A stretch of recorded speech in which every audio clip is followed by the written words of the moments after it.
তুমি ডিসাইড করবা তুমি জান্নাতে যাবা না জাহান্নামে যাবা। আপনি কপালে যত সেজদা দেন, যত কপাল কালো বানান, যতগুলো হজ করে আলহাজ টাইটেল লাগান, যত যাকাত দেন, যত আমল করেন, আপনার মা যদি আপনার উপর নাখোশ হয়ে আল্লাহর কাছে বদদুয়া দেয়, আপনার সব আমলগুলোরে বরবাদ করে দিবে কে? এজন্য বাবা মা যদি হিন্দু হয়, বাবা মা যদি নাস্তিক হয়, তারপরও মা বাবার দোয়ার দরকার আছে না নাই?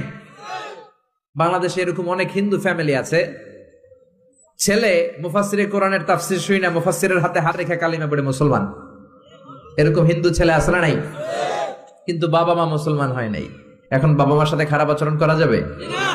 বাবা মা যদি হিন্দু হয়, বৌদ্ধ হয়, বাবা মা যদি খ্রিস্টান হয়, সে তোমার বাবা মা, ঠিক কিনা? বিশ্ব নবীর শালীর নাম আসমা। কি নাম? আসমা বিনতে আবি বকর, বুখারীর বর্ণনা। বিশ্ব নবীর কাছে এসে বললেন, নবী আনা মুসলিমা, আমি